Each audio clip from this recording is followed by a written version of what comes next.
Mr. Chairman, we are streaming live to YouTube. You may begin when you're ready.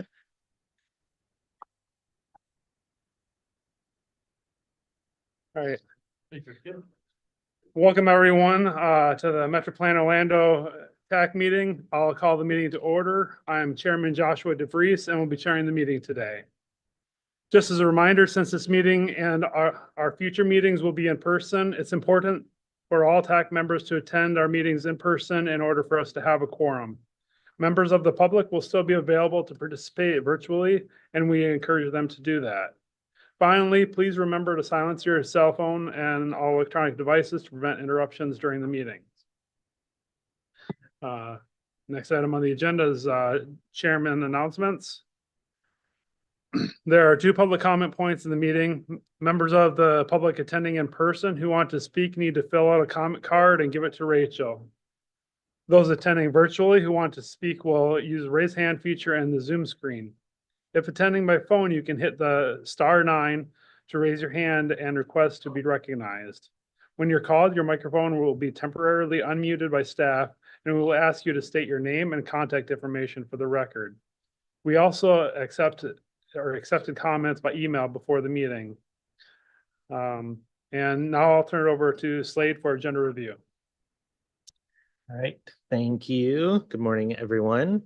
A few announcements and one slight change to the agenda this morning. Item 7D, an action item for the approval of the Regional Vision Zero Action Plan, now includes a board action fact sheet that was not included in the original agenda packet.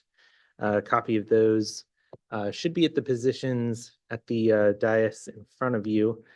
They're also included in the updated agenda packet on the screens.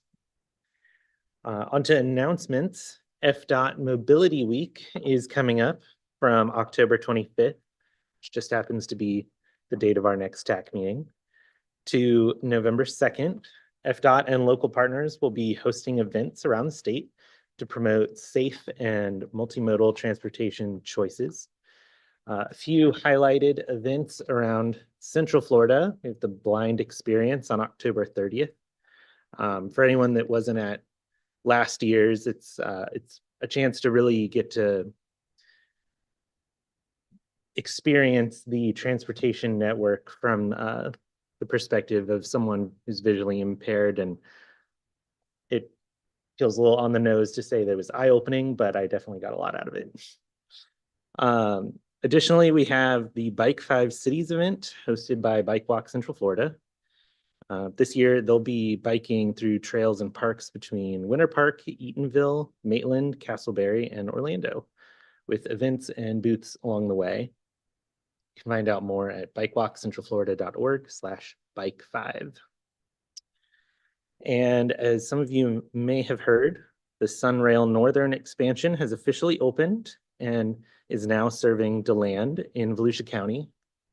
In case anyone wants to check that out, there is a free Votran shuttle between the station and downtown DeLand that meets certain trains. So congrats to Sunrail. Very excited to see that up and operating. And finally, in lieu of a full presentation, of just a quick MTP update this round.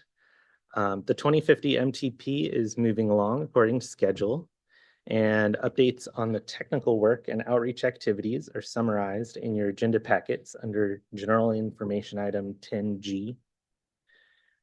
There are a few items that we want to bring to your attention, which are summarized here on the screen.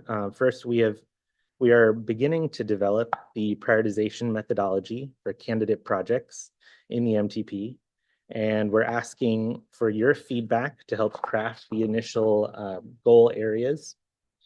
So if you could please respond to that survey by September 6th so that we can include your thoughts into the final, or into the first draft, excuse me.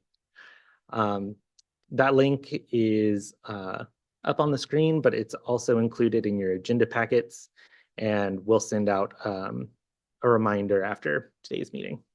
And it's a quick survey. It's like less than 5 minutes. Secondly, we are actively meeting with you and your agencies to discuss the draft off-system needs assessment. We completed the state highway system review earlier this month, and now we're coming back to finish identifying needs throughout the regional network. Feedback from your agency will be due on September 13th. If you've not already scheduled your coordination meeting with the 2050 MTP team, please respond to Taylor's email or reach out to Taylor or myself to get that meeting on the calendar as soon as you can. And if you have any other questions about the MTP, shoot us an email at mtp@metroplanorlando.gov. And now I'll turn it over to Mike for the safety moment. Thanks. Thank you, Slade, and good morning, everyone. Earlier this month was Stop on Red Week, so we'll be exploring that issue this month for Safety Moment. As I was putting this together, I was reminded of a story from a number of years ago, talking to a local bike shop employee who talked about how when he stops at a traffic light, when the light turns green, he typically will count to 5 before entering the intersection. And one day he was at this intersection here, Orange Avenue at Colonial, you can see facing southward downtown. And so when the light turned green, he did what he usually does, and a car next to him started to enter the intersection. And when he got to the count of 3 is when that car got T-boned by a vehicle coming down Colonial. You can see the line of sight there at that particular intersection because of that building is a little problematic, but so that factored into it, but just illustrates the extent of the issue here. So looking at our numbers, we have about 170 KSI crashes per year involving traffic signals. About 21 of them are fatalities, and nearly half involving teen and 20-something drivers, and also nearly half involving distracted driving. So speaks to need to target particular groups and associated behaviors. We can look at engineering approaches when it comes to addressing this problem. Of course, improving signal timing, the red light indicator lights to help law enforcement be more efficient at their job. Of course, there's the automated enforcement approach with cameras, and we can also just do away with the traffic signal and replace it with a roundabout. So there's methods that we have to work on this problem. And then there's the behavioral side. You saw the younger drivers being an issue, so doing a better job with our training, more enforcement on distractions, since that's goes hand in hand. And just all of us, when we're out and about, taking a defensive approach, aside from the obvious of not running the red light, but when that fresh green comes on, not assuming that the intersection is clear. So making sure that we don't have somebody scooting through a few seconds later, so that we don't fall prey to someone else's bad judgment. That concludes my safety moment for this month. I'd be happy to take any questions.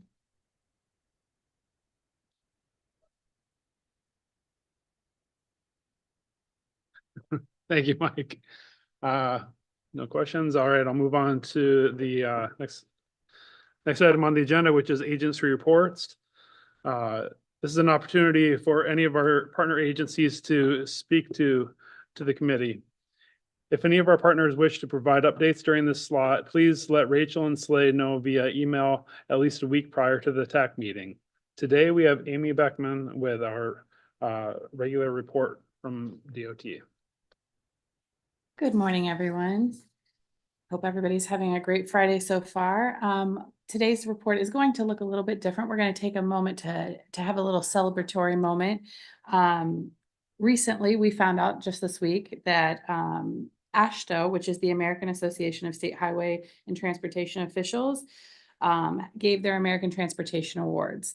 It's a prestigious recognition of transportation projects that impact communities, increase connectivity, enhance traffic efficiency for all modes of travel, and improve safety in various categories.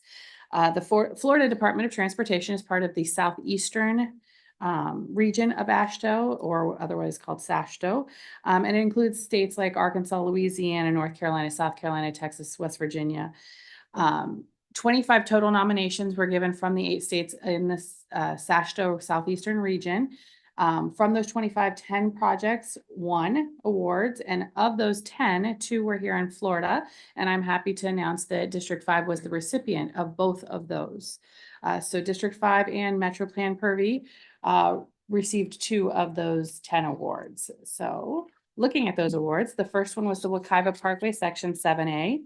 It is one for the quality of life and community development category, which is described as innovative projects that provide a better solution to connect their communities to businesses, jobs, healthcare facilities, and recreational activities while encouraging a mix of transportation modes. Priority is given to projects that enhance and support transit and non-motorized transportation. Project nominees had to demonstrate community involvement, interaction, and must illustrate public benefit for customers or users. Section 7A, as you may be aware, transformed 3.5 miles of the Wekiva Parkway corridor into an elevated expressway with parallel non-tolled frontage roads for local traffic. It enhances safety for both people and wildlife. This river basin is home to rare and threatened species, including the black bear and 25 different springs. Long distance, higher speed traffic on the elevated expressway is now separated from wildlife and local traffic on the frontage roads. Roundabouts at cross streets have reduced the left turn collision rates for those leaving adjacent neighborhoods. The parkway stretch is relieving congestion on the local roads, improving commutes and making it easier to travel to key destinations within Lake, Orange, and Seminole counties. Up to 24,000 vehicles use this Section 7A on a daily basis, and there's also a new trail that supports both bikers and cyclists. The second award went to the Orange Blossom Trail Pedestrian Safety Improvement Project. It won in the small project safety category, which is described as projects that were completed to address safety concerns and issues and were successful in doing so. Through the use of proven countermeasures, projects in this category serve as success stories for other transportation agencies looking to try something new and innovative to drive down crashes. Projects in this category should consider all road users, including vulnerable road users. The Orange Blossom Trail from Holden Avenue to 34th Street has seen 70 pedestrian and bicycle involved crashes with 57 injuries and 13 fatalities within the short 1.2 mile segment between January of 2014 and December of 2019, so over a 5-year period. This area was deemed the deadliest corridor for people walking and biking within Central Florida. So FDOT made it its mission to end crashes in this area. Over time, the department continued to add more and more safety features to this area. And while crashes reduced in time, the department continued its efforts.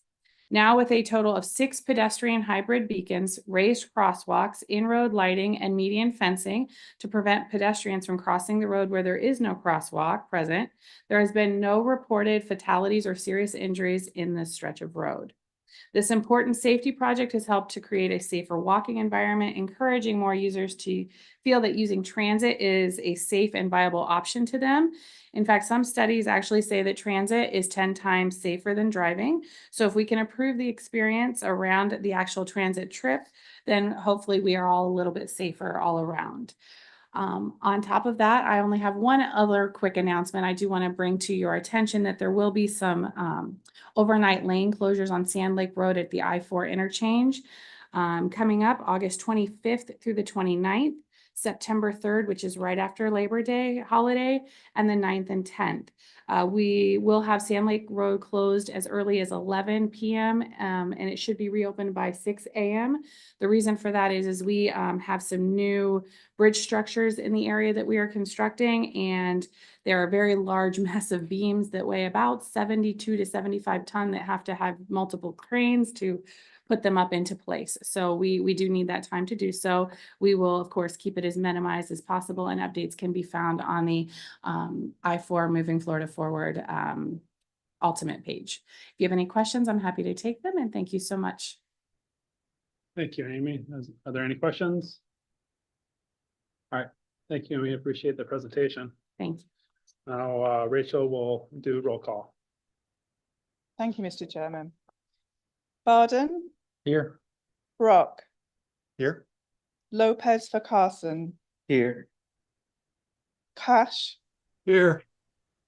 Castillero, Castro, Here. Chester, Cologne, Here. Coulon, Present. Crandell, Here. Delachey, Present. DeVries, Here. Ede, Present. Elliot Moore, Here.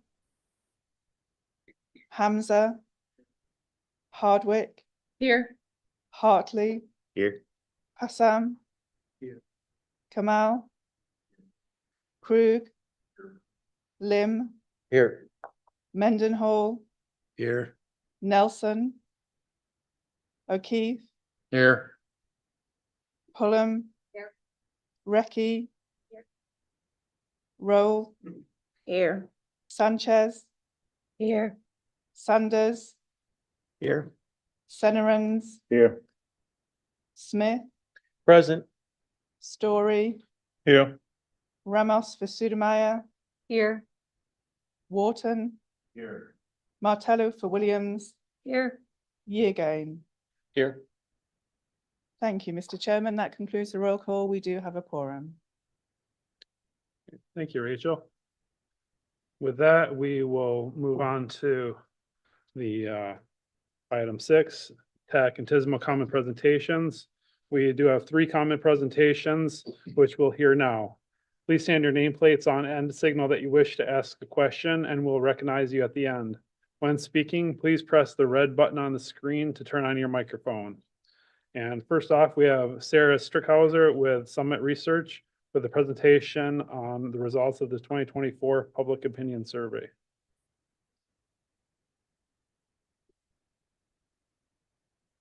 Thank you, the president and principal researcher for the public opinion research that I'll talk to you about today. Some key results. There's lots to the results, so the report will be available to you after these presentations are complete. So thank you so much for the time today.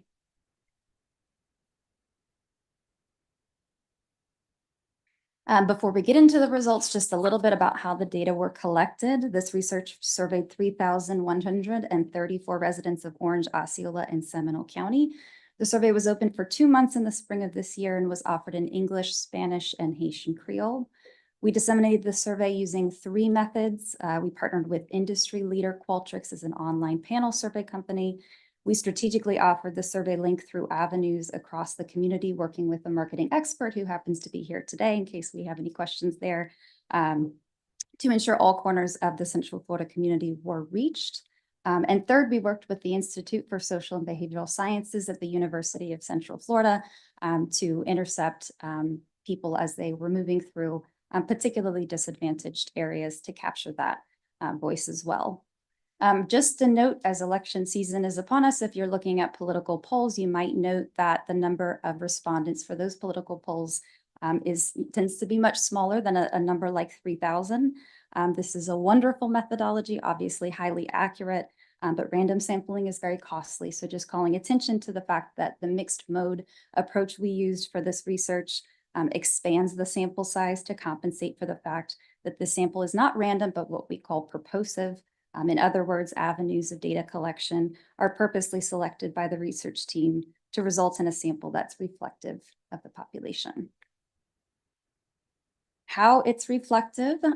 So our respondents, in addition to ensuring our sample is reflective of the geography of Orange, Osceola, and Seminole County, it's also representative across key demographics that we know from the research impact public opinion around transportation. And these are then characteristics we want to make sure to capture.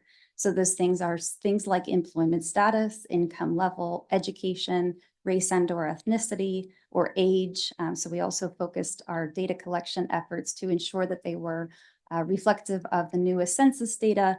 And then also, like I mentioned, placing intercept surveyors from UCF in what the Department of Transportation has labeled disadvantaged communities as far as transportation goes. So that may not just be income, that may just be access to safe and reliable transportation. So making sure we captured those voices as well. A quick note about the race and/or ethnicity categories, and I mentioned this because you might see this in continued research, but these are new categories in line with the OMB federal standards that were released in March of 2024, so right before this research was conducted. These categories are coming out of years of research and public input for how to best reflect the race and/or ethnicity of the US population as it continues to change and shift, most notably allowing people to select all race and/or ethnicity categories that they identify with instead of just one. So for example, as a Mexican American, I may have been previously forced to select white and Hispanic, and now I'm able to just select Hispanic. Another note at the second to last category, a brand new category, Middle Eastern or North African is a new race category. It makes this group much more visible than it had been previously, where those respondents and residents of the US were often selecting white.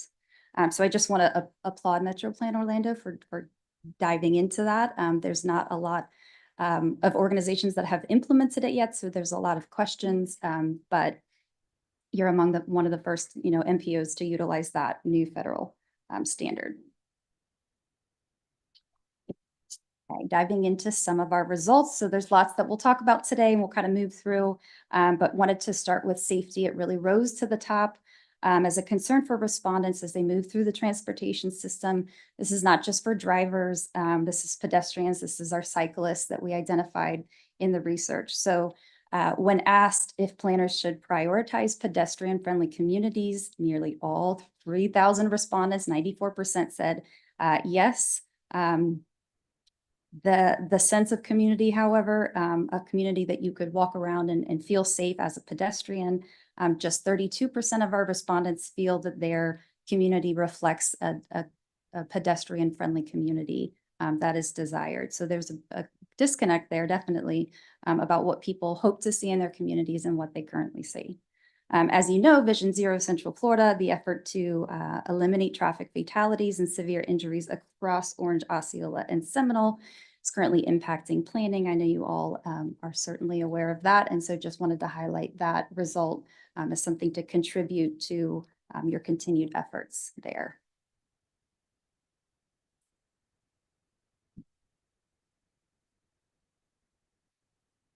Just thinking about, back to this one, about how to achieve those more pedestrian-friendly communities. Our respondents do say they respond to tools that were just cited.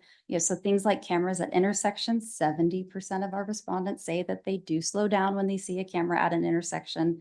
And 78% of our respondents do know they're supposed to move over when there's a car pulled over, move over a lane. So there is awareness and there is, reaction to some of those safety enforcements that are already in place.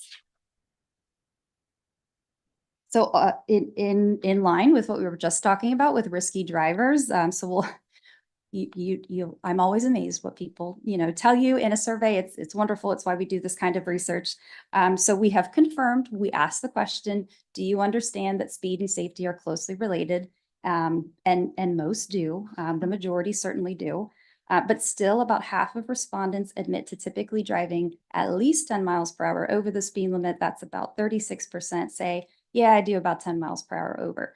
Another 12% say, I actually go faster than that. So we're talking about 40+% who are like, yeah, I speed, right? This is an anonymous survey and I can tell you that. So mix this over the speed limit driving behavior with drivers who feel it's okay to speed when roads are clear. That's about 25% say, hey, that's an okay thing to do. And then texting and driving, we've got about 14% of our respondents who are saying, yes, it's okay to text and drive. So you can see that the mix, and as we just talked about, that mix of risky behavior, distracted driving can certainly lead to deadly and dangerous situations on the roads for everyone, drivers, pedestrians, and cyclists included. And another concerning point, thinking about what we're looking at here, those who report speeding, so we're calling them risky drivers, they tend to say it's okay to speed when the roads are clear twice as often as those who do not speed. So not only are they're risky and they're highly distracted. Same thing with do you feel, the question, do you feel if speed and safety are closely related?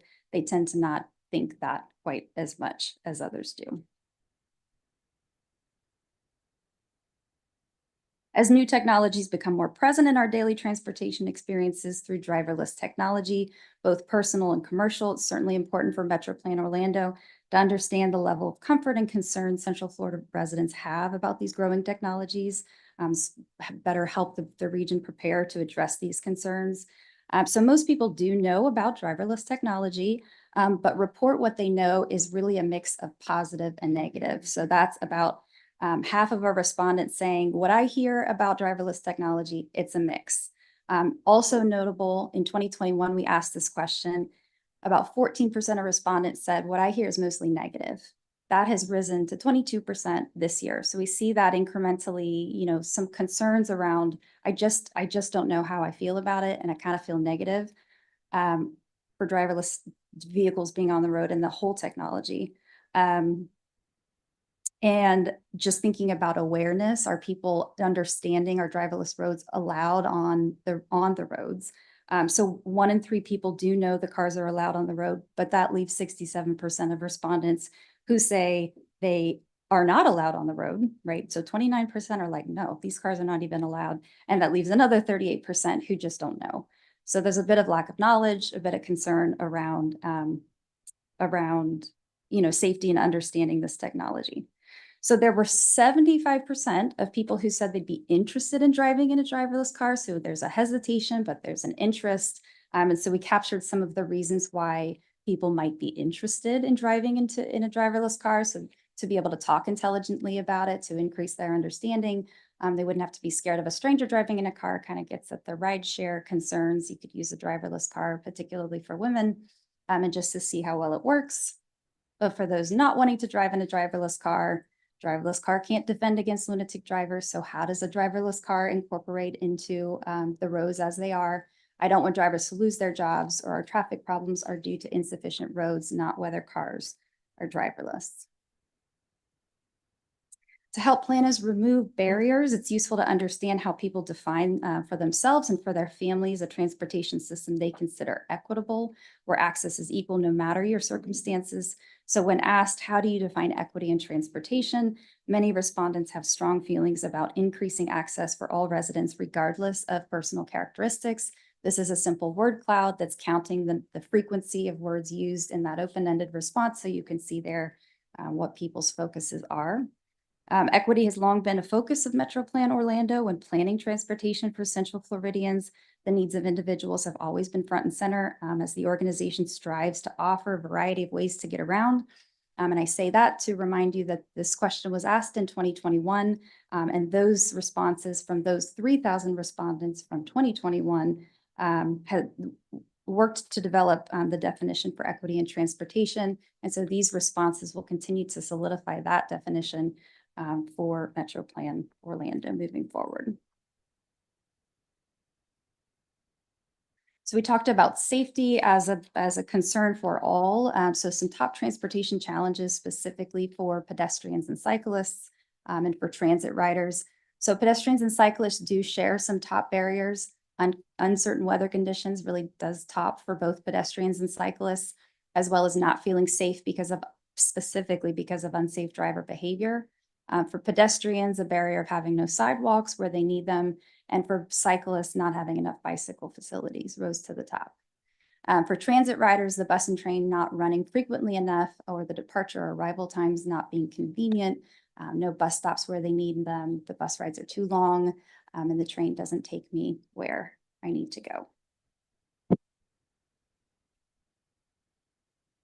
About 80% of our health happens outside of the medical office. And so we call those social determinants of health or drivers of health. And transportation is a key driver of health, and access to reliable transportation is critical to maintaining adequate access to healthcare services. So this survey found that 25% of all respondents, no matter who they are, skipped or missed a doctor's appointment in the past year, specifically because they did not have reliable transportation. That's an increase of about 7 points from 2021. So we have some minorities experiencing that rate much more frequently. So our Asian respondents are at a rate of 43%. Our Native Hawaiian and Pacific Islander respondents at around 42%. Our transit riders have a much higher rate at about 36%. Than our non-transit riders. If you break them out, non-transit riders rates about 11%, transit riders about 33%, 36%, excuse me. And a call out that Osceola residents are at about 40%, and that's different than Orange, which is around 21%, and Seminole at 20%. So just thinking of geography impacting that as well. And our last topic, public transportation. Many Central Floridians already use public transportation. We capture that in the survey, but there's certainly an opportunity to get cars off the road by improving transit services. So we have here some desires, and 34% considering they would take the bus or train if parking fees were significantly increased. So that's a new question we asked this year. And, you know, I think probably a little more research could be done on that. We've got 36% saying it would not deter them, but we've got 30% saying they just aren't sure. So may be an opportunity to consider just what it would take parking fee wise to get cars off the road. And just a quick thank you to the 34 local governments, 14 transportation and planning organizations, 15 chambers and businesses, and 32 community nonprofit and health organizations that helped push this link out. We really appreciate that. And the full report will be available on the research page after committee and board presentations are finished. Thank you. Any questions? Yeah, thank you, Sarah. That was a very informative presentation. Laura. Hi, I have a clarification question. On, I think one of your first slides, on the percentage was 32% on walkable cities. I think you said out loud that the 32% felt that they did have walkable cities, but the slide said 32% said they do not. So could you clarify what that Yes, stat is? we'll trust the slide. Okay. The slide's accurate, not my brain. And Yeah, the then disconnect. this might be for Metro Plan staff. So how are we going to take the results of this survey and either inform our plans or any additional needed outreach or education to the public? Address that in part.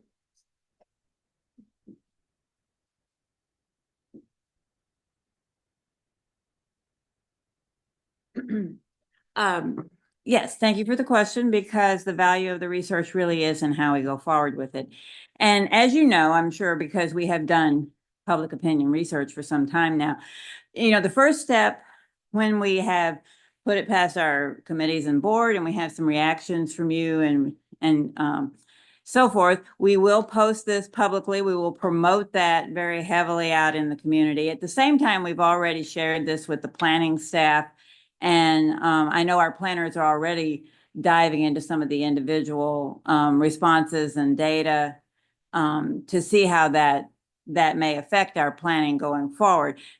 Specific actions on that, I certainly can't address here, but we will be talking with our partners, you know, and make sure everyone has a chance to digest the possibilities of our research. They are already giving us some information that we're going to be weaving into our MTP outreach.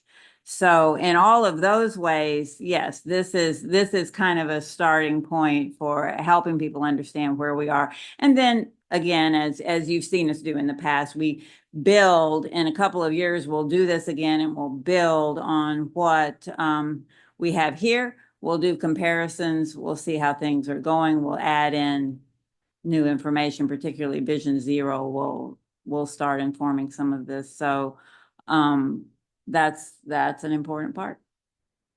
Thank you. So.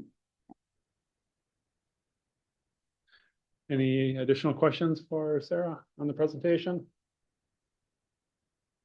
Yeah. Mr. Perez? Did you take into consideration any of the information that comes from TTI that they do every year? No. but Is that the Texas Transportation Institute? Right, Yeah. they come up with percent walkability and stuff like that for cities around the United States, and Orlando's always on that list. I know that we incorporate some of their statistics as part of the Tracking the Trends program, but I can't speak for Summit Research, but as far as Metro Plan, we use some of their statistics for tracking the trends. Yeah. it's an important practice. It's out of the scope of this research, but to take this and contextualize it with what's going on in other spaces and compare, yeah. Happy to do that at some point. Yeah. Any further questions? All right. Thank you, Thank Sarah. you. Thank Appreciate you. it. All right, moving on to the next common presentation, we have Eric Hill from Metro Plan Orlando with a status update on the electric vehicle readiness study. Good morning, Mr. Chairman and members of the committee. I'd like to channel my Simon Sink on why we are doing this, and it's been like over a quarter since we've given you this update. And it ties back into our 2045 Metropolitan Transportation Plan to address climate change, sustainability, looking at consistency across the region when we talk about electric vehicle supply equipment. And then on the consumer side, making sure that the consumers, those that own electric vehicles, can feel safe or comfortable in traveling throughout our 3-county region and being able to charge their vehicles. And if I could summarize what I just said, anyone who stayed up last night to watch the Democratic National Convention heard Congressman Frost say it's about the climate in our future. These are the tasks of the study we're doing. I'm going to focus on the first 2 tasks because we're still in the process of completing the last 3. Our consultant on this study is Kilson Associate, and Stephanie Staley is here with me this morning. She has all 3 of my those lifelines. There it is, lifelines. She has all 3 of them. So task 1, these are things I'm going to discuss with you this morning. Just a quick introduction on electric vehicles. And it's more on electric vehicle supply and equipment, not so much the vehicles, the planning context, the regional context, infrastructure and ownership, EV policies, and then EV adoption forecast. So real quick, this is like a lexicon on electric vehicle supply and equipment. You see the levels that have been identified in terms of charging. And you have level 2, which is kind of fading out. Not much of that is being used. Level 2 is where most of the region, most of the country is in terms of charging. And then you have direct current fast charging, which is level 3. And you see when you charge, and we're talking about full charge, the range that you get in terms of per hour charge, and then the applications. Level 1, again, is more home-based. Then 2, you start to get more in the homes, workplace, fleet, and public charging. And then in level 3, it's more fleet and public charging. Now, I came in on I-4 this morning from the west, and when I got into the scrum at US 27, you can sit there and you can play on your phone, not me, but you can play on your phone. And you can look at the vehicles alongside you. And this van came up alongside and it said PFUG charging. And I started reading all the information on the side. EV charging. So when we're talking about electric vehicle supply and equipment, we're not just talking about permanent stationary locations. There is another element of this, and it's mobile charging that, while we're not looking at that, that is part of the nuance that's happening in this environment. In terms of the planning context, the NEVI program, many of you probably are aware of this. FDOT's done a lot with this. The roadmap was a survey of how many vehicles are in our state. The infrastructure was a plan on how we can fill the gap and meet those demands.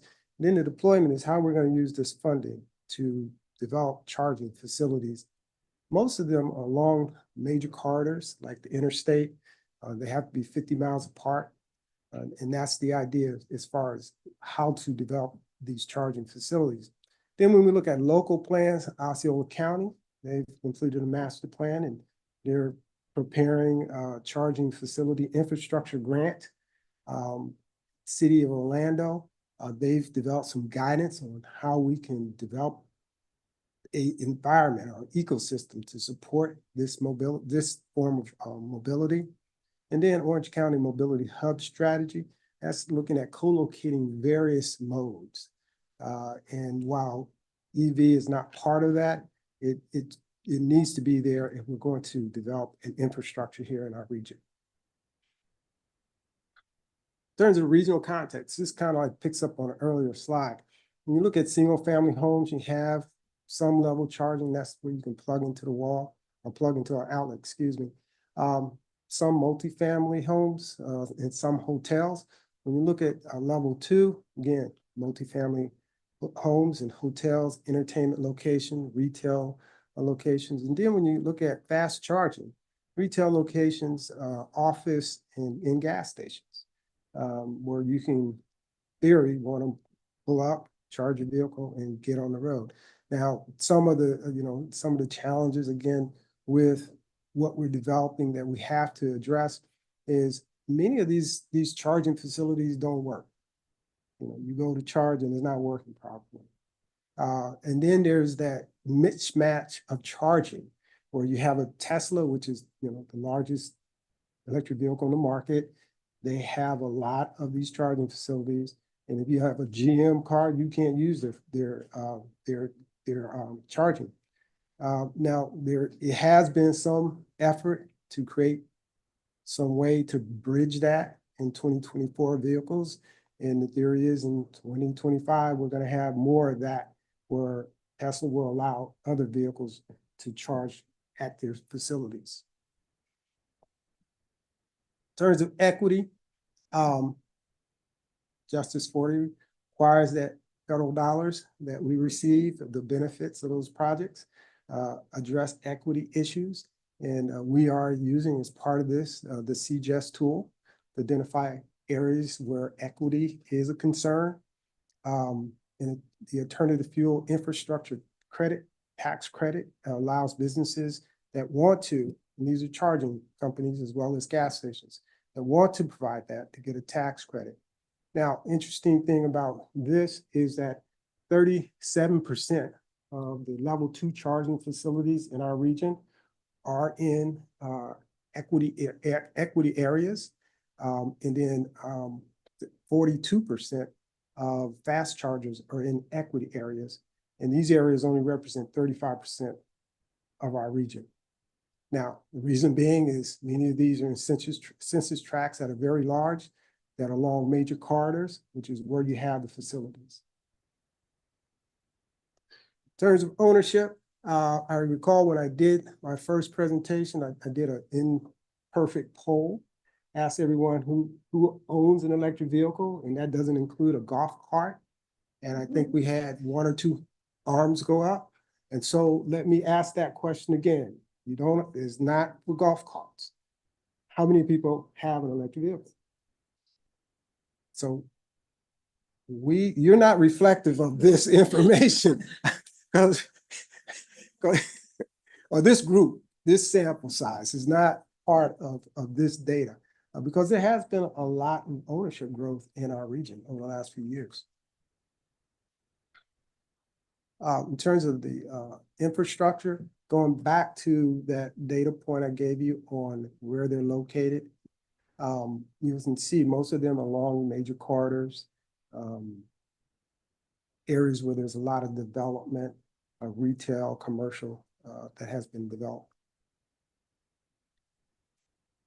EV policies, some of the jurisdictions already have some codes in place for any kind of the establishment of a charging facility or who can put a charging facility in.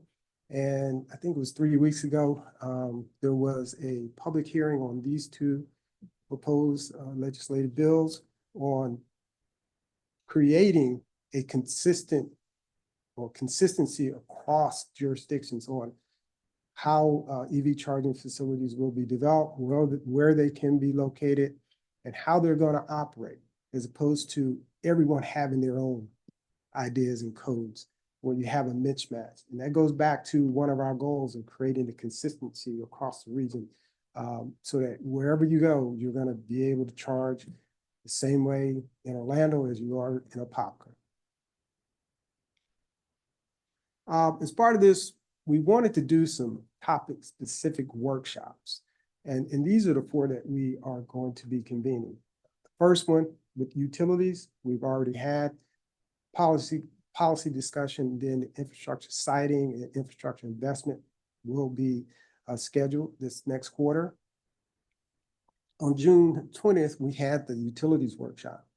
We identified the utilities, OUC, KUA, Florida Power, and Duke Energy. We had representatives from each of those utility providers. And we had some good discussion. We started with polling questions, but the last question that we asked them was kind of open. And, here are the key findings. We need to have consistent permitting across the county lines. And that goes back to some of that legislation. Lack of access to qualified technicians. That's a workforce concern. And when you look across the literature, that is a concern. Having technicians that can not only create or develop these charging facilities, but maintain these charging facilities. Utilities need to have control over the network. And that is getting access to how these charging facilities are performing.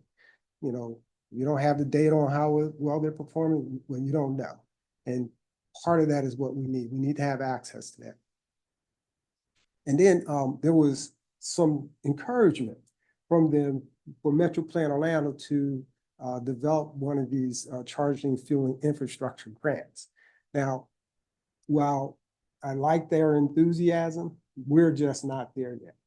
And I shared with them that at this point in our study, we don't even know what we want to ask for. And that's on the tail end of this work. We'll know better what we want to ask for in terms of a grant. Here are the next 3 workshops. We will make an announcement, and I believe this committee fits the profile of folks that we want to have involved. The first one is the policy discussion that looks at current goals and policies and understanding concerns and identifying policies that can be implemented in our area. The next one is charging site identification, looking at land use types and to prioritize them, excuse me. And then the last one is the infrastructure investment, and that's grant opportunities and funding strategies. Next steps, we'll continue with the workshops, finalizing the charging infrastructure analysis, and then finalizing our outreach plan. And creating a planning and monitoring strategy, because we don't want to stop here. We know there's encouragement for the transition into EVs. We recognize it's not going to be like a light switch that comes on and all of a sudden EVs are going to be everywhere. We're going to have some of you that will transition from your golf carts to actual vehicles, right? So that's what we plan to do over the next quarter, Mr. Chairman. And that concludes my presentation. Any questions? So go ahead. Yes. Okay, I have a lot, but I'm gonna try to tone it down a little because I know we'll have a separate meeting for policy and stuff and such. But I guess the first note, and this is for both yourself as well as any other municipalities, is with the Florida Senate bill and the preemption now, I understand the goal of having that even playing field and same, from an infrastructure standpoint, but it did take away a lot of ways that we as a local municipality can encourage or require EV parking. So I think just as part of this discussion, really thinking through how we can incentivize. So if we can't require, how we can incentivize that ways to increase private adoption of EV charging. is going to be important. And then also as we're going through this, I think it's important that I don't know if this particular focus is on passenger vehicles, but I know with, working with GOA, working with other folks, there's a lot of other transportation options that are getting electrified. It's micromobility, it's bikes, it's passenger vehicles, it's freight, it's aviation. And I know we've been working with OUC on kind of thinking through all of that. I don't know that it needs to be a huge part of the study, but just at least an acknowledgement that there are these other fleet side of things as well.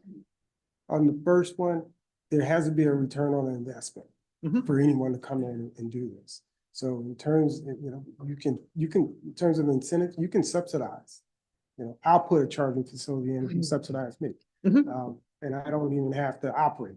Yeah, I can just put it in and that'll be that. So there has to be a return on investment for any investor to do something like this. And then there's the concern about, security, safety. That's a concern. And then on your second question about other modes, this is focusing on vehicles, passenger vehicles, not the micromobility, buses, larger vehicles, and freight. So we're just focusing on passenger vehicles. And I think, and I understand, I think it's important to maybe not focus on, but acknowledge the other uses, just because that's gonna, 4 megawatts at the airport's gonna be a big impact on the grid. And if we're also trying to do passenger vehicles at the same time, it's just another consideration. And the last item I wanted to bring up, to your point about being able to know what's operational, what's not. I know that we've been trying to dig in more to the final rule with the National Electric Vehicle Infrastructure Standards regarding data sharing and making sure that we understand that and how to make it easier for folks in our jurisdiction to get access to that data so they're pulling up to something that actually works. And how we can either incentivize or kind of require some of those things for the EV charging that we're installing, and just making sure that we're being the best stewards to the public as well. Yeah, I agree on that one. And again, that's common. I mean, that's a common story across the nation. You hear the stories of someone going from New York to Florida, and they get to a charging facility and the charges don't work. So yeah, that is a concern. Yeah, I believe Umberto was next. Yeah, thank you very much, Eric. It seems that the numbers have been increasing in the last couple of years. My question to you is, who are the people purchasing these vehicles, and what is the median income of those? And the reason that I say this is that definitely for somebody that is making $100,000 per year, perhaps this is a great option, but somebody that is making barely $40,000 per year, it is going to be a challenge, because that is going to be cutting down into whether to eat or their basic needs. So the question is, if we are trying to strategize, are we doing this as the passenger level or also as the counties? Because as you say, Osceola County and also Orange County, that we have some strategic plans. So maybe that would be the great incentive to go more with an agency that it will have the financial resources to be able to implement and to deploy, purchase the vehicles, but also to deploy the charging stations. And maybe through that, it can compensate or it can advance and to promote this sort of technology. But definitely when I talk to people and they say, I cannot afford it. So that is a critical aspect, whether people want to transition from gasoline to electrical vehicles. Yeah, good question, Umberto, as you always do. You always ask some great questions.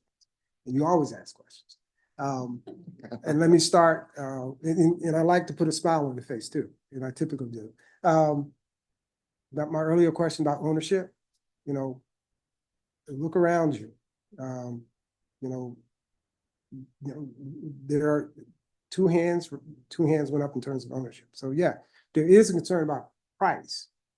And I can tell you that there are 4 or 5 Chinese manufacturers that make a vehicle for $11,000. The only issue is getting them into this country, into this market. So yeah, until we are able to fix that, number one, and as we have a new cycle, as these electric vehicles, this first generation, if you will, starts to roll into the secondary market, the used car market. One of the Eco Preserve is working on this project with us.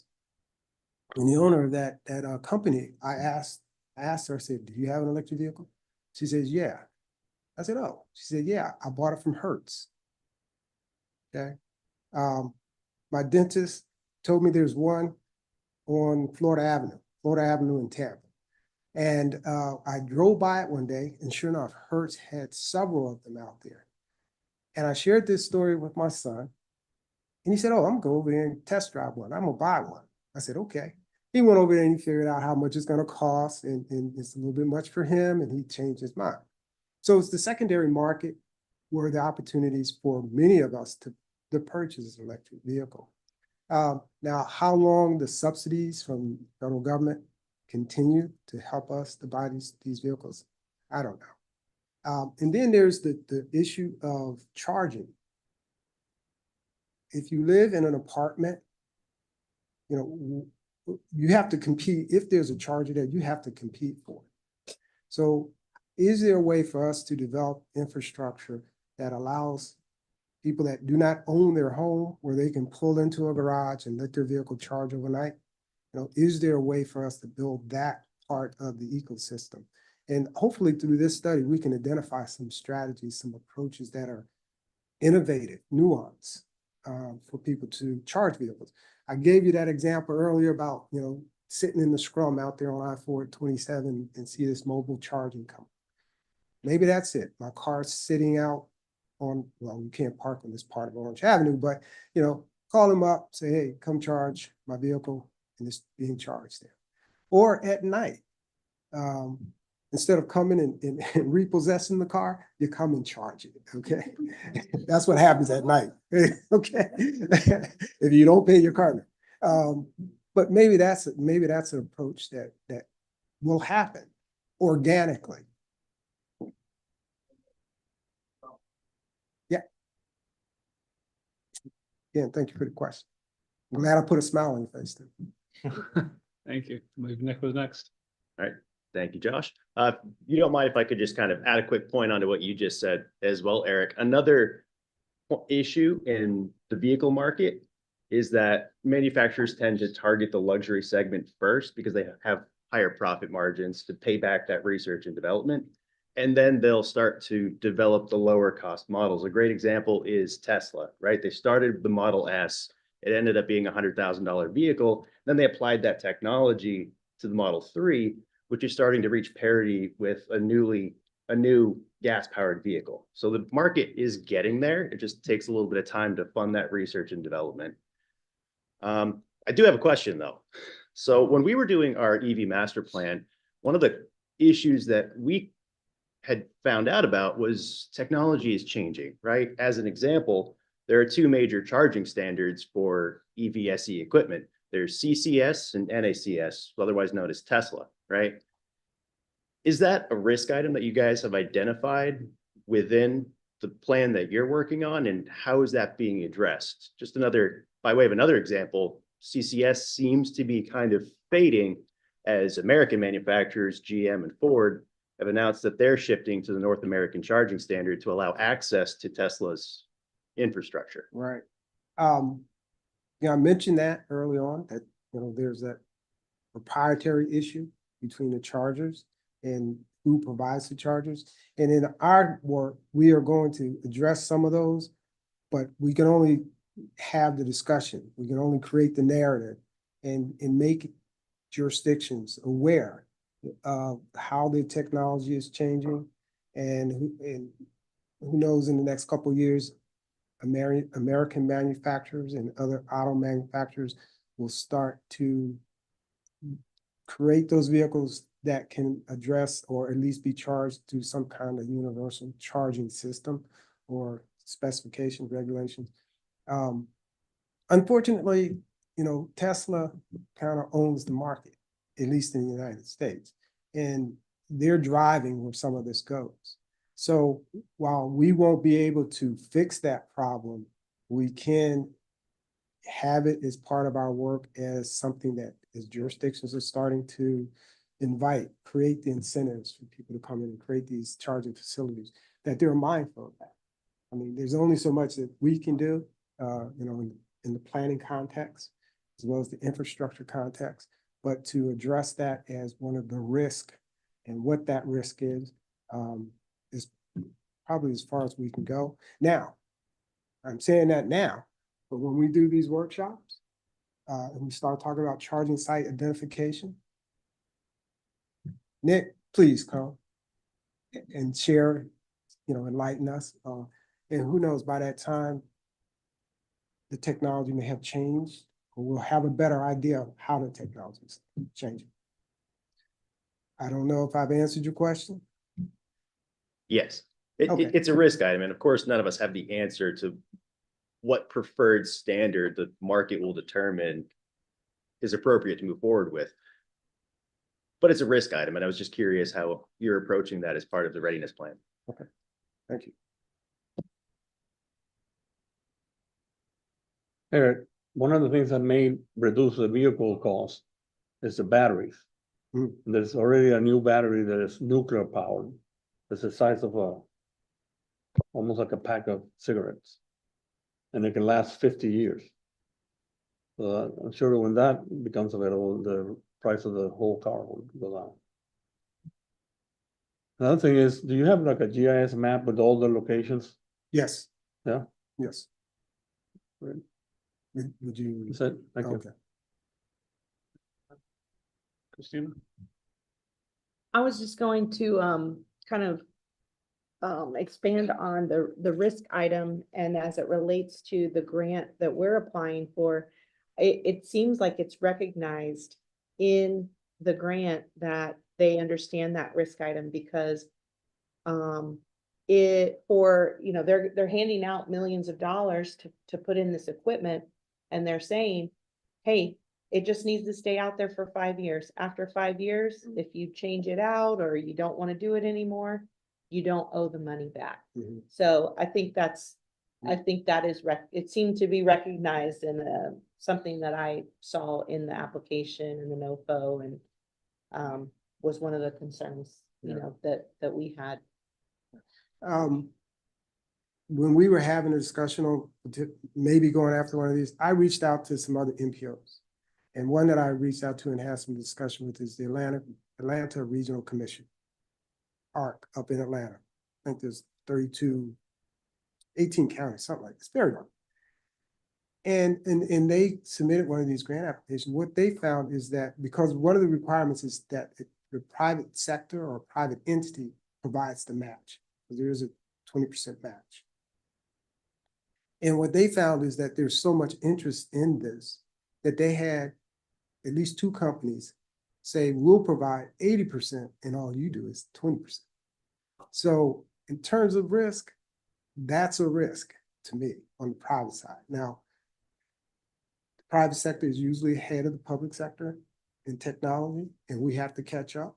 So perhaps there is some knowledge about how this part of the market is changing and what is coming for them to take that kind of a risk.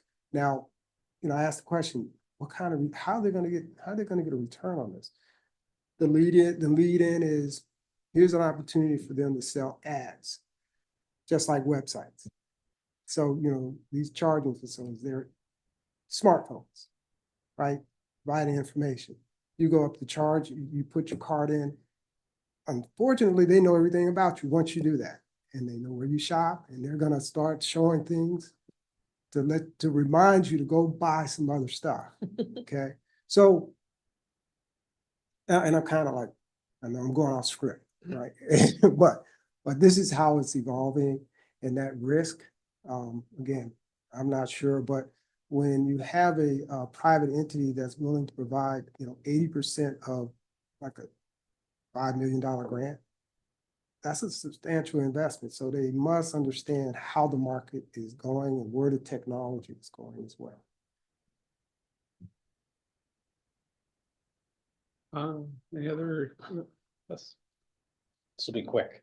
I know that we were talking about the 3 different levels of charging. Were there any consideration or is there thought into non-traditional styles, similar like what CFX presented, where they're having it in the road?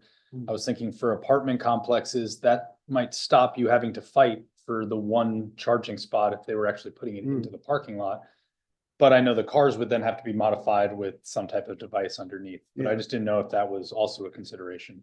No, I mean, thank you for bringing it up, Lenny. It's something that we can, at the end, towards the end, we can, in terms of, we can have a subsection of additional considerations. You know, when we talk about these risks, when we talk about, you know, the nuance, and this is one. In China, and what they also provide are battery changing. So, you know, I watched this video and the individual, the reporter said this took 10 minutes.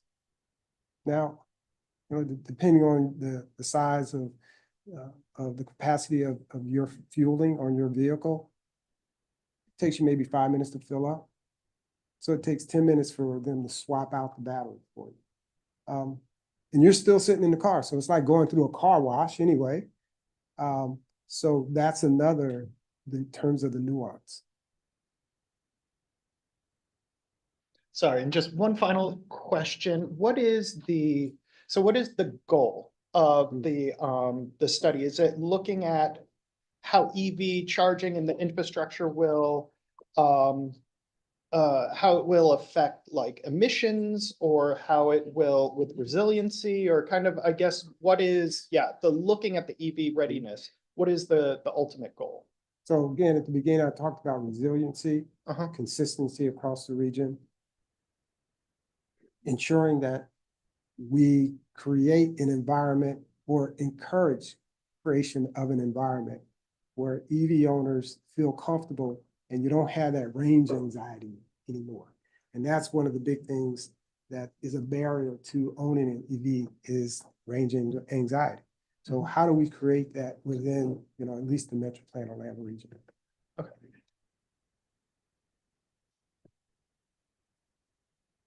Any final questions? I just did have one question out of curiosity. You mentioned that mobile charging van at the beginning of your presentation. What was it? It was PLUG. PLUG. Oh, plug. That was a joke and you got it. It's a joke. All right. Thank you. That was all just out of curiosity. Seeing no other questions. Thank you, Eric, for the presentation and the very informative responses. So last comment presentation, we have Doug Jamison with Lynx to talk about their autonomous shuttle deployment program. Thank you, Mr. Chair. I'm Doug Jamison with Lynx. I'd also like to acknowledge Jacques, who was one of my partners, and I also have Nabil in the back of the room. So I'm going to go over the lessons learned from our Swan shuttle, which was deploying 2 autonomous vehicles in transit service for 6 months at Lynx. This just came off the road back in June. But before we talk about the demonstration, we have to go back to the plan. So in 2021, we completed a plan with the City of Orlando and Metro Plan to look at our autonomous vehicles ready for deployment in transit service. And one of the key points was that first bullet point. Autonomous vehicles have to provide the same level of service as what we're already providing before they're ready to deploy. So the tool has to be capable of the job, not change the job due to the limitations of the tool. And we found they're not ready yet. I can't go to my vendor and buy a bus with an autonomous package. But they are ready for demonstrations and pilots in limited situations. And we identified the limo orange line in off-peak hours to do a pilot. So the goal of this pilot is not to show do autonomous vehicles work. That's already been done. But do they meet the needs of passengers who are riding? And can they actually work in an existing transit service? So we were not looking at a demo route that really favors the vehicle, but let's put them in the real world and see how they work. It's also important to realize any vehicles that are operating on our roads have to match the National Highway Traffic Safety Administration's Federal Motor Vehicle Safety Standards. but these were written very human centric. So they refer to driver seats and steering wheels and pedals. A lot of autonomous vehicles don't have those. So if you do not meet the standards, you can apply for a temporary exemption that allows you to go ahead and operate the vehicle on the roadway. I did underline it is temporary. So the ultimate goal is meet the standards, but they do recognize that there is research that needs to be done. It's also important to understand the exemption is not for your vehicle. They look at the vehicle, but also the lanes, when you're going to operate, how do you interface with other traffic, with traffic control devices, with pedestrians, and it's a holistic view. And then that's how you get your exemption. So if you change any parameters, you have to go back for a new exemption. We're going to refer back to that. So we had mentioned our limo orange line. It was the original limo line that we deployed. And it was identified because it has unique traffic lanes and also paths through the traffic signals. As we further developed and got ready to deploy, we actually looked at this loop at the top. That's due to the lower ridership, along with the less range on the vehicle. So we would run full-size buses during peak hours, and then in off-peak, they would detour into the lower half while the autonomous vehicles took over in the top half. This was for 6 months on an already existing service. They operated from 10 until 2. Then they went back to the garage, charged, and came back 6:30 to 10:30 at night.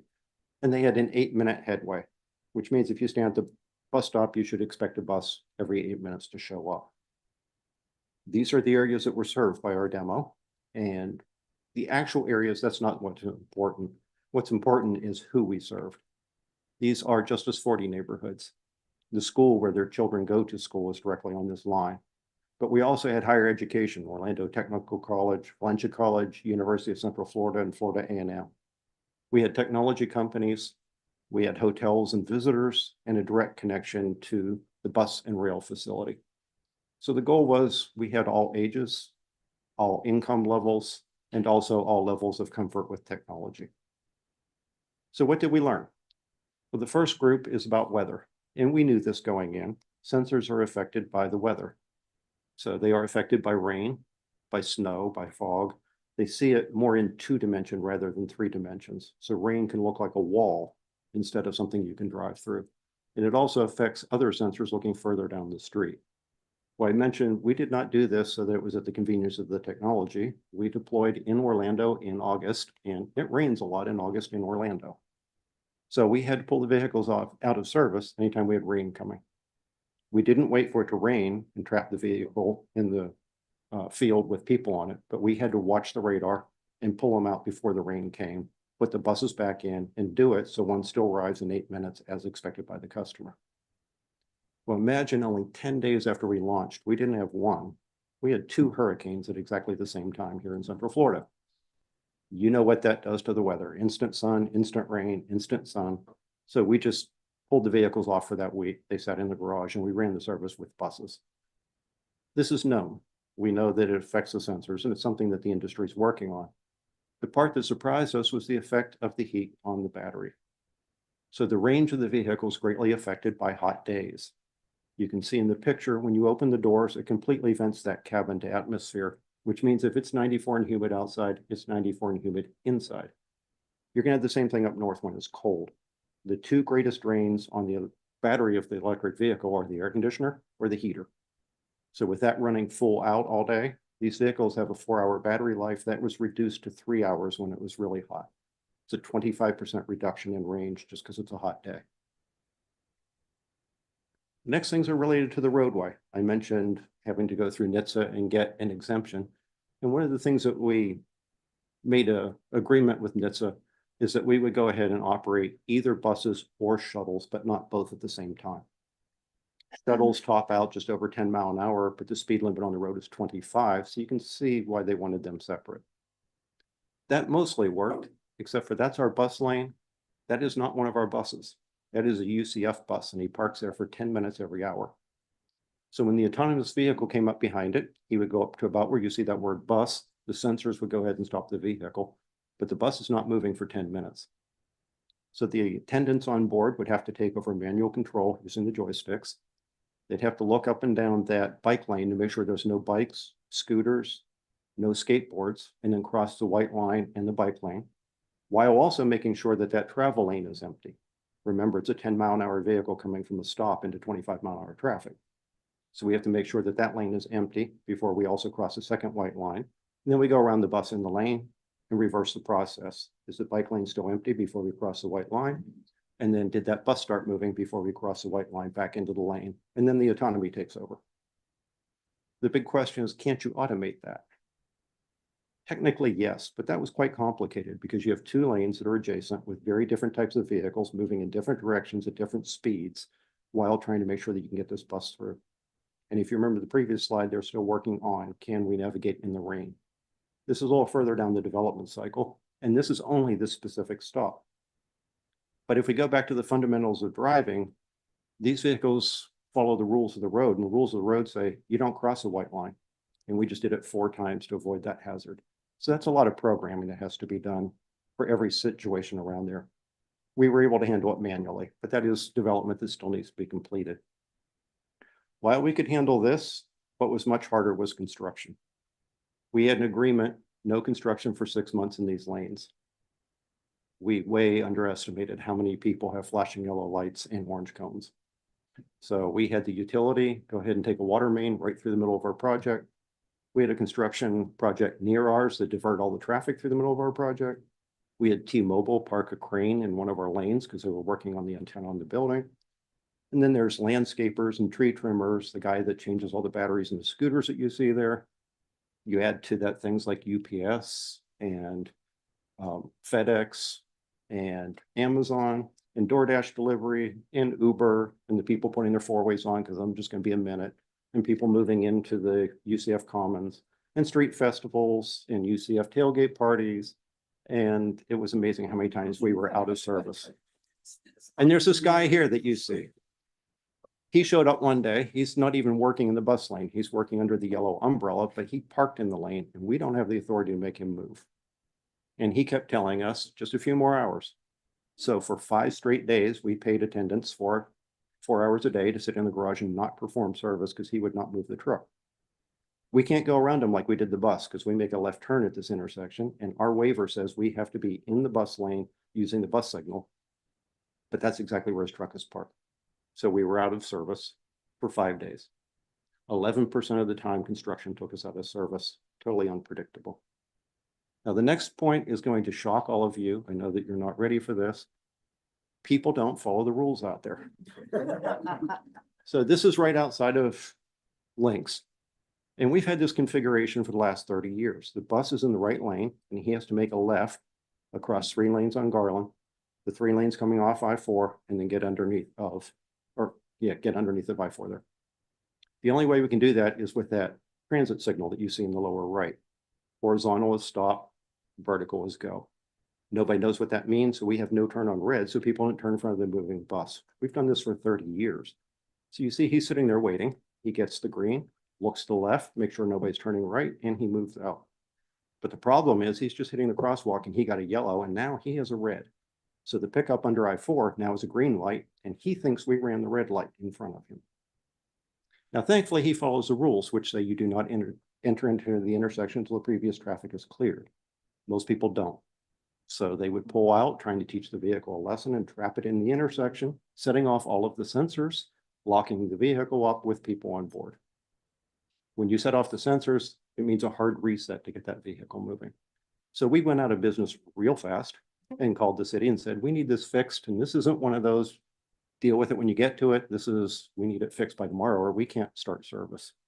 So the city was an excellent partner in this one. But these vehicles don't move as fast as we're used to. How about the riders? What was their experience? So this is one of our bus drivers.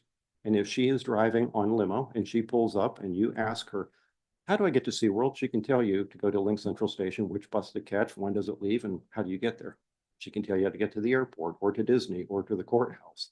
She can tell you if we're running normal service on Labor Day or if we will extend service when the Magic go into overtime. That's what customers expect. But the BEEP employees could not answer those questions, so we had to educate them. And that's not even looking at what if we went level 5 and there was nobody there to answer those questions. So we have to look at what do the customers expect? Are we designing the service they want to ride?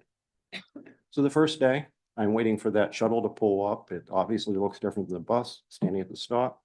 First shuttle pulls up, he stops about 30 feet away, sits there for about 20 seconds and leaves. So I call them, why didn't you pick any customers up? Well, nobody walked over and asked to get on. That's not how buses work. She will pull up, honk the horn, get your attention, say, hey, do you want the bus? Come on, we're going downtown. So we had to teach them to be bus drivers. But the big question is, why did you stop 30 feet away? That's a limitation of the technology because autonomous vehicles avoid pedestrians. Buses pick up pedestrians. So as the people walk up to the bus, they'll set off all the sensors, go into an emergency stop, and wait to reset the vehicle. So they stop 30 feet away. But that's not where the ADA pad is. It's at the bus stop. So we had to work on that, how to get it to not set off every time somebody walks up to get on. So that's the first bus. I'm waiting for the second bus. They come every 8 minutes. It's been 20 minutes and no bus shows up. So I'm calling Beep saying, what's happening? This is what's happening. People kept stopping the vehicle to ask questions and take pictures and interview the guys on board and thought it was so cool. They don't realize it's a bus. There's people on board who want to go somewhere. There's people at the next stop looking down the road saying, why isn't it moving? So the novelty of the technology caused its own delays. Did not expect that one. This is from our ribbon cutting. So you have the CEO of Beep, you have my CEO, 3 city commissioners, Mayor Dyer, and Ms. Wilder. How many people want to ride the bus this way with people you don't know, sitting shoulder to shoulder, hip to hip? People who may have been waiting 15 minutes in the sun for the bus? There's 11 seats on that vehicle and 7 people in the picture. So I have 4 empty seats. There's one on either side of Mr. Moy on the left and one on each side of Ms. Wilder on the right. So I can fit 4 more. Who wants to ride? This is not how people ride the bus. This is how they ride the bus. Notice how they're facing forward, not sideways. See how they're sitting on the aisle? Think Southwest Airlines. I don't want anybody sitting next to me. I'll block that seat so nobody can sit by the window. See in the back, we have people standing. They're getting ready to get off the bus, or they just may not want to sit next to somebody they don't know. So we have to design the vehicles the way people want to ride them, not expect them to adapt.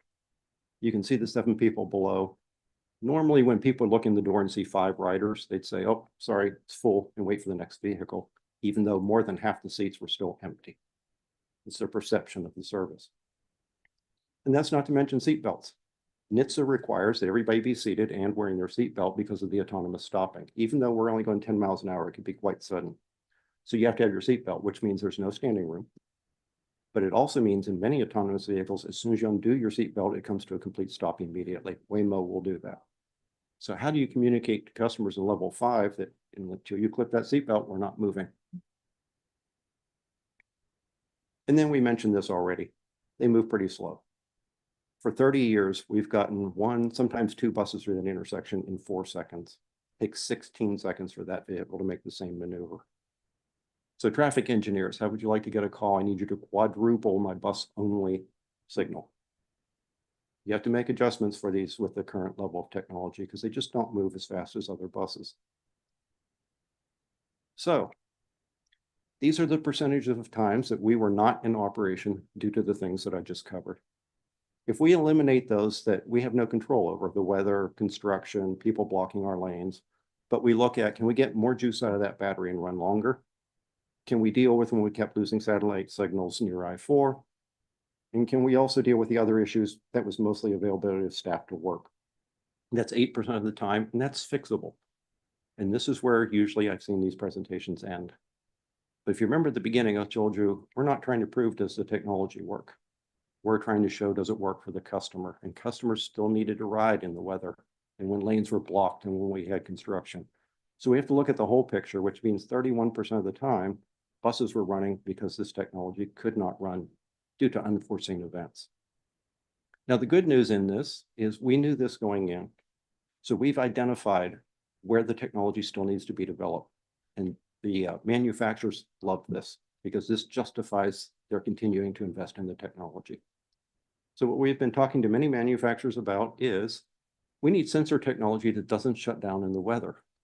Fuel that lasts more than every 4 hours. I can't swap vehicles out constantly because when I'm swapping a vehicle, it's not transporting a passenger. I need the ability to go around blockages in the street and do so at the very same speed. This was a 25-mile-an-hour road. What if I was on John Young Parkway at 45 or 55 with a 10-mile-an-hour vehicle? We also need to be able to go on detour without advance notice. We actually had this happen to us one time. What does an autonomous vehicle do when you pull up and there's a police car sideways across the lane saying road closed, go that way? How does an autonomous vehicle handle that situation? And then we need cabins that people want to ride in. So the technology is really advancing, but we need to fix these before we're ready for full deployment. Mr. Chair, thank you very much. Thank you very much for the presentation. Have a question over there, Ken? I just have a quick question / comment. As someone who parks in the Amelia Street garage where the shuttles were stored, one issue is when the shuttles are coming in and out, it takes a long time, and there's only one entrance to the garage. And so then you have traffic backing up, getting into the garage. So if you go forward with this, just be aware of garage access / storage access. Thank you. And I think Umberto was next. Thank you very much, Doctor, for the excellent presentation. Questions. From the rider's perspective, as you were saying that you had your headway, I don't know how many vehicles you had on that transition. It seems that on this route that it was not too long. So my question is, because sometimes there was not a lot of reliability because of whatever was happening on the roads, would it have been faster for people to walk to their destination than just to wait for the shuttle? That is number one, just as an alternate mode of transportation for them.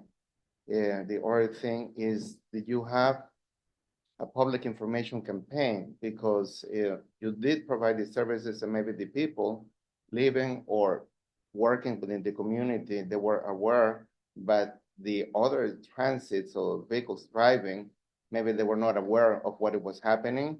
So not being aware, especially with the utility companies, although you did tell them not to park.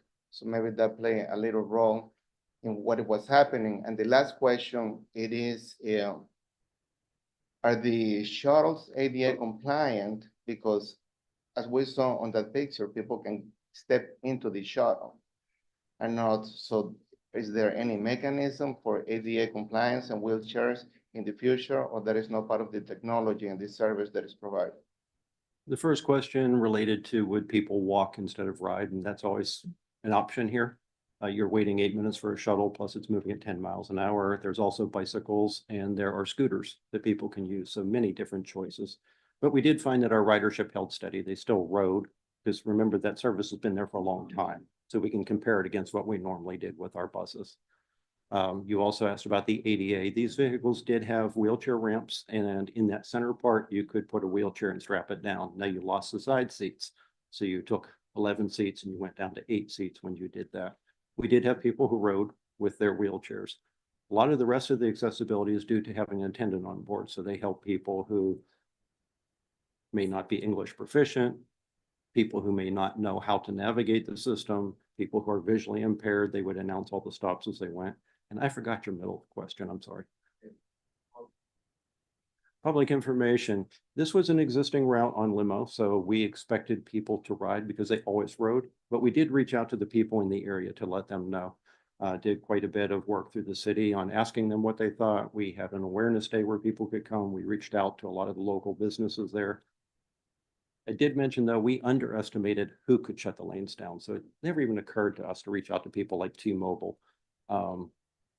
The school district dug up a lot of the sidewalks, and that was part of blocking as they had the trucks there while they were replacing the sidewalks getting ready for school. It's just not something that we predicted. So definitely could use a lot more outreach.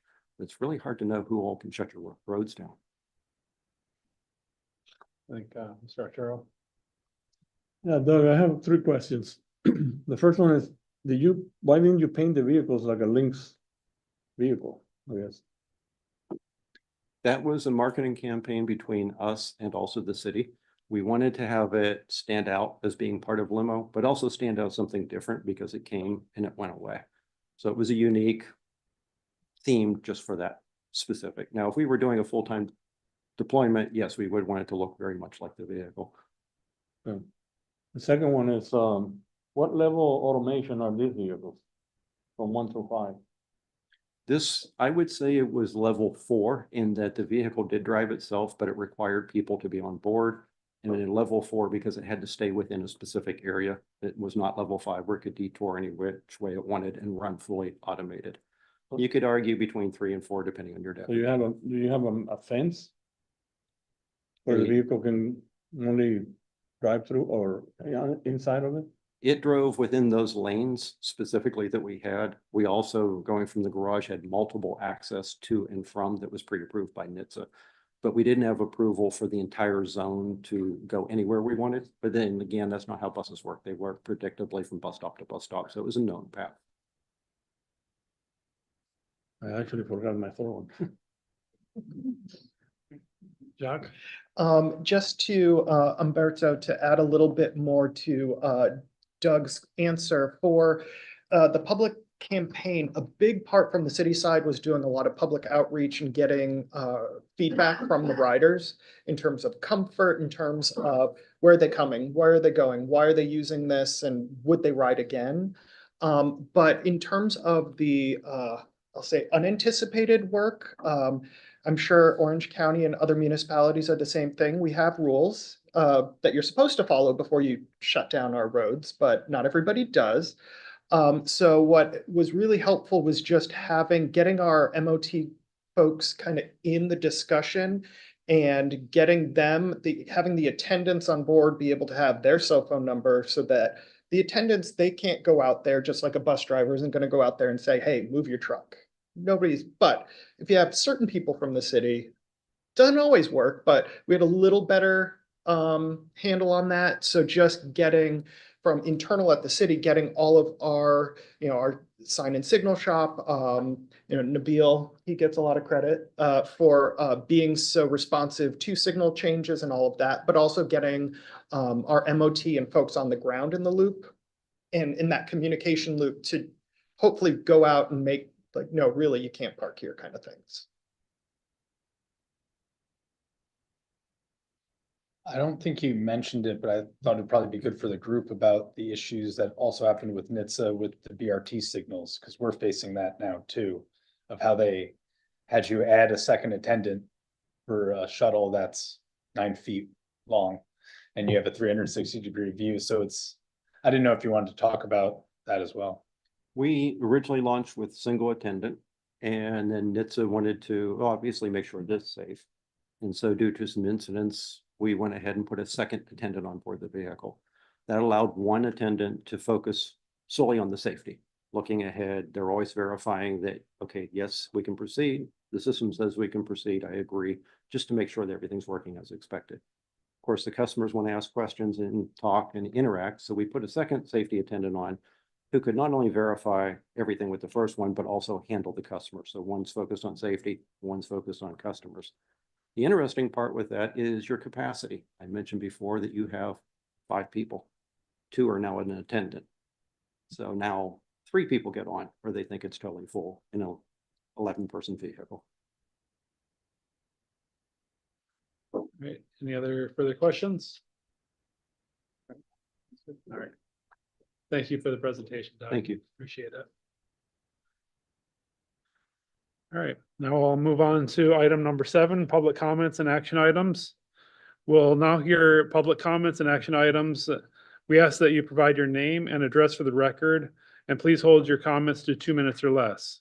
If any members of the public wish to comment and are joining us virtually, please use the raise hand function and you will be recognized, or dial *9 on your phone keypad. We'll send you a prompt to unmute your mic. Do you have anyone joining us virtually who would like to make a comment? Mr. Chair, we do not have any hands raised. All right, and do we have any members of the public attending in person that wish to make a public comment? We've received no comments, Mr. Chairman. Thank you. And are there any written comments that were submitted before the meeting? None were submitted. All right, thank you. Then we'll move on to item number 8. We have 4 action items on the agenda today. Our first item is approval of the June 28th, 2024 TAC meeting minutes, which are in tab 1 of your agenda. Do I have a motion to approve the minutes? Chairman, this is Shad Smith. I move to approve the minutes. Do I have a motion? Do I have a second? Second, Ramon. Second, Ramon Santarins. All right, we have a motion and a second. Any further discussion? All right. This is a voice vote. All in favor, say aye. Aye. Any opposed? All right, motion passes unanimously. Moving on to item B, our next action item is an amendment to the Transportation Improvement Program. More information can be found in tab 2 of your agenda packet. And Jason Sartorio with MetroPlan Orlando will be telling us more about this. Good morning, Chairman and committee members. This morning I have 4 tip amendments for you. Additional information on these amendments is located in tab 2 of your agendas. The first amendment will increase local funds for construction of the central Castleberry connectivity improvements from Hibiscus Road to Marigold Road. And the next 3 amendments are for new projects supporting links with transit enhancements. All 3 projects receive congressional earmarks funding for capital in fiscal year 2025. And the projects include bus shelter refacing and bus shelter solar technology, Central Station bus terminal retrofitting, and bus pullouts and safety enhancements. As I mentioned earlier, you have some additional information on these amendments located in tab 2 of your agendas. With that being said, unless there are any questions, we're asking for your recommendation of approval. Thank you. Thank you, Jason. Do I have a motion to approve the tip amendments? This is Shad Smith. I move to approve the amendments as presented. Second, Hartley. And a second. We have a motion and a second. Is there any discussion? All right, this is a voice vote. All those in favor state by saying aye. Aye. Any opposed? All right, motion passes unanimously. And our next action item is also an amendment to the Transportation Improvement Program for roll forward items. Again, Jason Sartorio from MetroPlan Orlando will tell us more about this, and you can find more information in tab 3 of your agenda packet. Sure. So as mentioned, next we have our annual roll forward amendment. This includes projects that have funds that were originally programmed in fiscal year 2024 in last year's TIP. These funds were not committed by the end of the fiscal year on June 30th. So they automatically roll forward into fiscal year 2025 in FDOT's new adopted 5-year work program, which came out in July. And we have to amend our TIP to include these project funds so that we can remain consistent with the work program. This does not affect cost or schedule of these projects. And as many of you know, this is a routine procedure that we do throughout annually. The information regarding this is in tab 3 of your agenda packets. With that being said, unless there are any questions, we are asking for your recommendation of approval. Thank you. To recommend the TIP roll forward amendment. Shad Smith, I move to approve the roll forward amendment. Motion, do I have a second? Second. Sanders. A motion and a second. Is there any further discussion? Hearing none, this is a voice vote. All those in favor of the motion state by saying aye. Aye. Any opposed? Motion passes unanimously. Thank you. And our last action item is the Regional Vision Zero Action Plan. Mike Wilson from MetroPlan Orlando can tell us some more about this, and you can find more information linked in your agenda packet. And then also, as Slade had mentioned, there's a frequently asked question sheet that should be at your location. Mike. Thank you, Mr. Chairman. Good morning again, everyone. We have reached the end of this section of the road for our Vision Zero Action Plan. You all got a chance to review that over the past month or so. And so we're just going to review the changes that were made and a little bit of the feedback that we received during the review process. So you got a chance to look at that, starting with the last committee cycle. There was a survey that included that not only went to all of you, but to the general public as well. That was shared through our website and other and through social media, et cetera. We also had another meeting of our task force to get their feedback on the plan.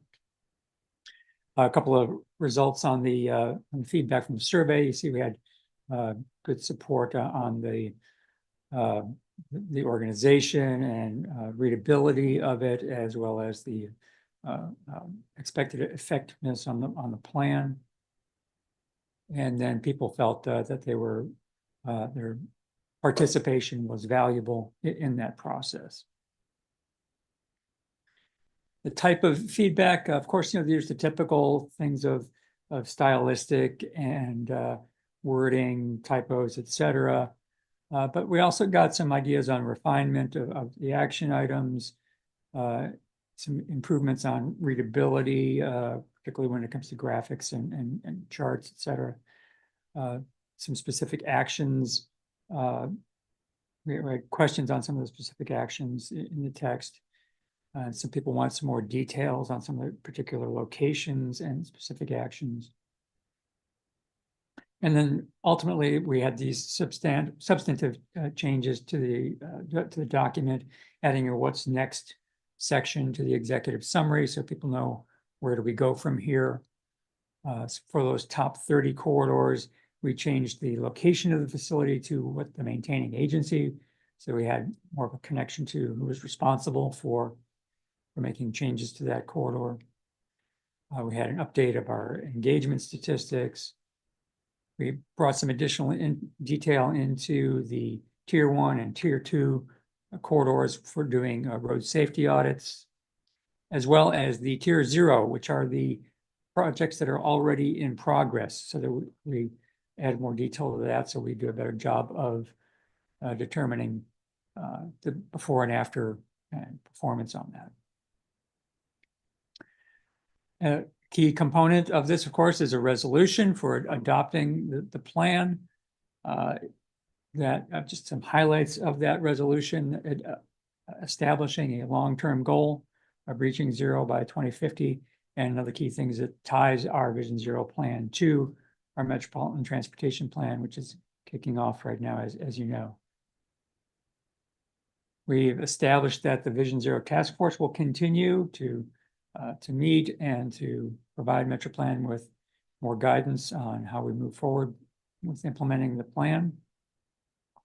We've committed to annual monitoring, so there'll be an annual report as well as routine refinement. To that end, we are submitting for another SS4A grant to build on the work that we've already done. Continuing to pay attention to the transportation underserved communities because of the disproportionate impact of that. So more of the work ongoing will have that type of focus. Another key thing, of course, is reframing the fatal and serious injuries as preventable rather than as a routine cost, if you will, of mobility. And then acknowledging that our regional plan is part of the broader effort, that it will collaborate and correspond to all of your local plans, so that we have good across the board cooperation to implement safety throughout the region. So that's a snapshot of what we've done as far as updating the plan for you. All that's left now is to get your approval, looking for action to accept the resolution, which will adopt the plan. Thank you, Mike. Do I have a motion to recommend adoption of the Regional Vision Zero Action Plan? Chairman, I motion to recommend adoption of the Regional Vision Zero Action Plan. I have a motion. Do I have a second? I'll second. Chad Smith. Motion and a second. Is there any further discussion?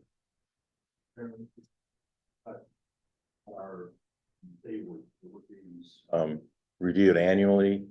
Is there going to be a 5-year update of the plan, or just going to rely on the annual? Yes, we are looking at 5-year to correspond with the MTP update. Okay, thank you. All right, any further discussion? All right, so motion and a second. This is a voice vote. All in favor, state by saying aye. Aye. Any opposed? Motion passed unanimously. Mike? Thank you. I'm moving on to item 4, TAC only presentations. There are no TAC only presentations. And then item 10, general information. There are several items under general information in tab 4 of your agenda packets. Please review these items when possible. And upcoming meetings of interest. Our TAC meeting will be held in person, the next one, Friday, October 25th. And the next Metro Plan Orlando Board meeting will be held in person on Wednesday, September 11th. And a full list of upcoming meetings is in your agenda packet. Moving on to item 12, member comments and other business. At this time, do any committee members want to make any final comments? I have one. I'll make it quick. I just wanted to let everyone know that today Congress is introducing a Pedestrian Protection Act, which aims at some regulations for hood heights and the bluntness of vehicle hoods, which can have a really big impact on pedestrian safety. So I wanted you all to be aware of that and maybe pass that information on to your legislative affairs folks. Do you know if that covers trucks? I do not know yet. I'm but just I'll curious. take a look and Because that's maybe one of the get big back ones. to you. I know it's real bad. Mhm. Mr. Chair, I have a comment. Yes. I brought this up at the TAC TISMO meeting this morning. I just wanted to mention that at the Kissimmee Airport, September 14th, we're going to have a food truck fly-in. It's open to the public, it's free, so come on out from 10 a.m. to 3 p.m. We're going to have aircraft on display, military planes to other some of our tenants planes as well, and it's going to be helicopter rides for $15 each. So that's a really, really good deal for about a 3 to 5 minute helicopter tour over Kissimmee. And we will have 6 food trucks, also different type of food. And so it should be a good day. Hopefully the weather cooperates. Thank you. Thank you. What day again was that? September 14th, 10 a.m. This Saturday? Again? Is that It's a Saturday, Okay. yes. All right. Any other? All right, I have an announcement, and just we're looking at rebuilding the Transportation Planning Division at Osceola. So we do have a couple of positions available if you know of anyone interested. Got a planner 1 and a planner 3 position, so feel free to send them my way. They should be posted here shortly. So shameless plug there. Any other comments? All right. Moving on to the item number 8, public comments. If any members of the public wish to comment and are joining us virtually, please use the raise hand function and you'll be recognized, or dial *9 on your phone keypad. We'll send you a prompt to unmute your mic. After you're recognized, please state your name and address for the record and limit your comment to 2 minutes or less. Do we have anyone joining us virtually who would like to make a comment? Mr. Chair, I do not see any hands raised on the virtual side. Thank you. And do we have any members of the public attending in person who wish to make a public comment? Mr. Chairman, I've received no comments. Thank you. And are there any written comments that were submitted before the meeting? None received. All right, thank you. And all right, sorry. Last item on the agenda, if there's no further business, we will stand adjourned at 11:49. Wrong one.